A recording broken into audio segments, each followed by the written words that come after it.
તો મિત્રો જે પ્રમાણે આપણે ડિસાઇડ કર્યું હતું કે 16 તારીખથી લઈને 16 નવેમ્બરથી લઈને 31 ડિસેમ્બર 2025 પહેલા આપણે નર્મદાને પ્લાસ્ટિક ફ્રી કરવા જઈ રહ્યા છે. આપ જોઈ રહ્યા છો આપણા જેટલા પણ સોશિયલ મીડિયાના ઇન્ફ્લુઅન્સર્સ છે, જે પણ પિલર પેજ છે, ઓલરેડી એમની સાથે એમની ટીમ અહીંયા આગળ આવી ગઈ છે અને પ્લાસ્ટિક ફ્રી અભિયાનનું અમે જે મિશન લીધું હતું એ ઓલરેડી અમે પાર પાડી રહ્યા છે.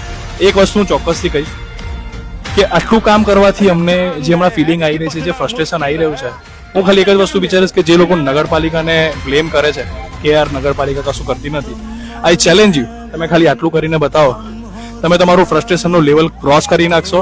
તમે સમજી શકશો કે નગરપાલિકાના કર્મચારીઓ કઈ દિશામાં જઈ રહ્યા છે અને કઈ રીતનું કામ કરી રહ્યા છે. તો આજે અમે નગરપાલિકાના જે હેડ છે એમની સાથે વાત કરીશું. આજે એમની પાસે થોડું જાણીશું એક નર્મદા જિલ્લા વિશે.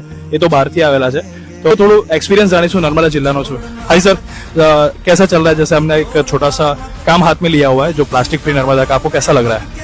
पहले तो मैं आपको और आपकी टीम को बहुत बहुत शुभकामनाएं देना चाहता हूं कि राजपीपला के उज्जवल भविष्य में आपने अपना सहयोग दिया. आप जो सिंगल यूज़ प्लास्टिक और प्लास्टिक मैनेजमेंट को लेकर जो काम कर रहे हैं वो बहुत ही सराहनीय है. राजपीपला की जो पॉपुलेशन है और जो यहाँ पे पॉलीथीन का जनरेशन होता है वो पॉपुलेशन के अकॉर्डिंग बहुत ज़्यादा हो रहा है. इतना छोटे शहर में पॉलीथीन उत्पन्न नहीं होनी चाहिए. तो मेरा तो सभी नगरवासियों को यही अपील है कि आप अपने घर से जब भी निकलें तो एक कपड़े की थैली साथ में लेके चले, जिससे बाज़ार से कुछ भी सामान लाना हो तो आप बाज़ार से कोई भी पॉलीथीन का उपयोग ना हो. आज आप जो पॉलीथीन का उपयोग कर रहे हैं ये आने वाली पीढ़ी के लिए एक जहर के जैसा है. सरकार ने भी बहुत सारे नियम कानून निकाले हुए हैं. अभी 2022 के पॉलीथीन वेस्ट मैनेजमेंट जो रूल है उसमें सरकार ने 120 माइक्रोन से नीचे वाली जितनी भी पॉलीथीन है उनका उपयोग, भंडारण, ट्रांसपोर्टेशन पूरी तरीके से बंद कर दिया है. लेकिन अब भी देखा जाता है कि बाजार में वो पॉलीथीन चलती जा रही है. એક નાની વાત હું તમને સમજાવવા માંગીશ કે સર ઇન્દોરથી આવેલા છે, ઇન્દોર સિટીથી, જે આજે ઇન્ડિયામાં નંબર 1 ક્લીનેસ્ટ સિટી તરીકે જાણીતી છે. એમના હિસાબથી વસ્તુ એવી છે કે જેટલું યુઝ ઇન્દોર સિટી નથી કરતું પ્લાસ્ટિકનો એના કરતાં 4 ગણું આપણું રાજપીપળાવાસી કરી રહ્યા છે. શું આ કેટલું યોગ્ય છે એ તમારે જણાવવાનું છે. અને આપ જોઈ રહ્યા છો કે અમારા જેટલા પણ ઇન્ફ્લુઅન્સર છે, જે પણ પિલર પીચ છે આપણા નર્મદા જિલ્લાના, એ અને એમની ટીમ સાથે મળીને પ્લાસ્ટિક ફ્રી નર્મદાનું અભિયાન સાથે છોડેલું છે. તો અમે ખાલી નાની અપીલ એવી કરીએ છીએ કે દરેક નાગરિકજન એમાં એડ થાય, બને એટલું પ્લાસ્ટિક ફ્રી આજે અમારું અભિયાન છે નર્મદા પ્લાસ્ટિક ફ્રી, એને સપોર્ટ કરે અને બસ ગામે ગામ આ મુહિમ છેડી નાખો. આમ તો કચરો ઉઠાવવાનું કોઈને ના ગમે, પણ એક નાનો એક સવાલ પૂછીશ. આશીષભાઈ, તમે હમણાં જે કરી રહ્યા છો, આજે પ્લાસ્ટિક ઉઠાવી રહ્યા છો, તમને કેવો અનુભવ થાય છે?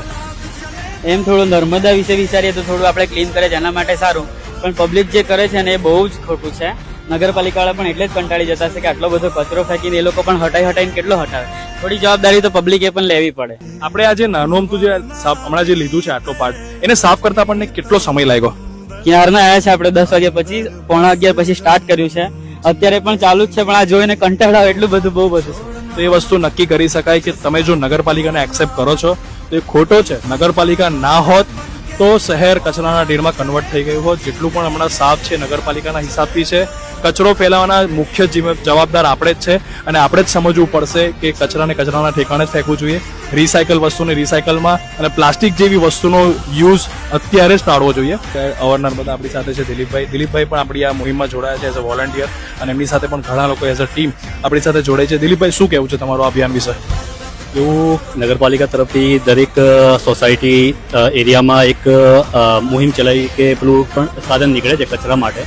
તો તેને લોકો એવું બોલે કે કચરાવાલા આવ્યો. કચરાવાલો આ નથી, કચરાવાલા આપણે છે. એવું કચરું ભેગું કરીને એમને આપીએ તો આ કચરો સાફ કરવાવાળો માણસ કહેવાય. તો એમને મોટિવેટ કરો તમે, ને કચરું બહુ ઓછું, તમે પ્લાસ્ટિક બહુ ઓછું વાપરો તમે, ને વધારથી વધારે તમે નો પ્લાસ્ટિકના મિશનમાં સામેલ થાવ તમે.